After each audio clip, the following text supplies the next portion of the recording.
افسر علوم میں آ کے ایسے علوم سیکھ رہے ہیں. وہ کوئی بڑا مولوی آیا تھا نماز میں، پہلے آپ سے پہلے نماز پڑھی تو نماز سے پہلے ہاتھ باندھا ہوا تھا. ایک طالب نے کہا ہاتھ نیچے کرو.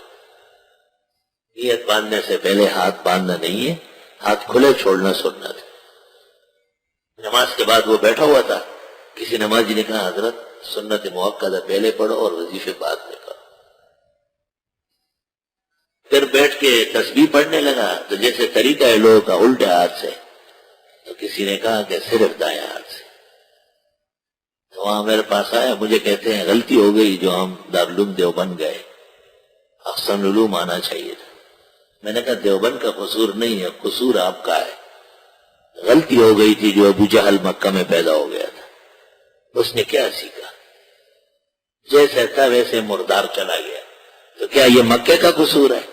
اور منافق جو مدینے کا تھا یہ مدینے کا قصور ہے؟ یہی کتابیں دیوبند میں تھی اور اکابر نے پڑھائی، آپ نے پڑھا ہی نہیں اس کو. ایک ہی گڑچے میں 3 اصلاحات اس کو تھما دی گئی کہ جاتے ہوئے اپنے پاس رکھو. میں نے کہا آپ جاؤ گھر تسلی سے بیٹھو، ٹھنڈے ہو جاؤ، کل نہیں پرسوں سے تحقیق شروع کر لو. اور میں نے کہا یہ جو آج مہینہ ہے اس کی اس تاریخ کو اگلے سال تک انتظار کرو. 5-6 سال ہو گئے. اس دن میں جب ملے میں نے کہا ٹھیک ہے مسئلے آپ کے صحیح ہے، اللہ کا فضل. میں نے کہا ہم تو ساتھ کے ساتھ حوالے لکھوا رہے ہیں، چھوڑتے تو نہیں، ہم اسی وقت کہہ دیتے ہیں. اگر کسی کو خدا نے دل دماغ اور ہدایت کی قبولیت کی صلاحیت دی ہے، اللہ رب العالمین نے احسن العلوم میں بڑی برکات رکھی ہے الحمدللہ. اور جن کے کچھ اور مطمع حیات ہے تو وہ تو اپنے خاص ذہن سے مجبور ہے. جو مریض پرہیز نہیں کرتا اس کا ڈاکٹر ذمہ دار نہیں ہوتا، یہ قاعدہ ہے.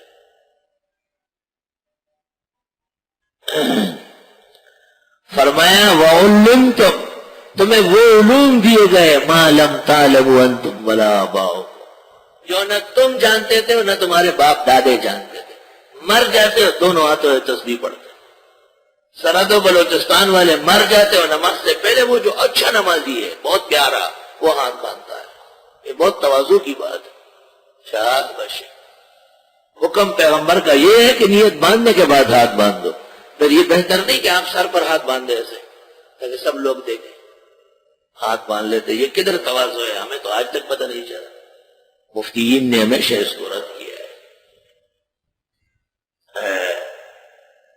نماز کے بعد پڑھتے ہیں تسبیحات، دائیں ہاتھ سے فارغ ہو کے پھر بائیں چاچائی دا چاچائی پکڑا ہوئی دادا وغیرہ دوڑا چاچائی ہو گئی.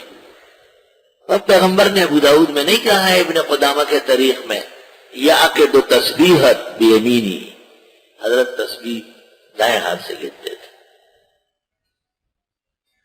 ابو داؤد میں موجود ہے کتاب الصلاۃ میں، اور مرقات جلد 2 صفحہ 202. علی القاری کہتے ہیں بالیمین فقط لحدیث صح فی، نصیبی کر لی.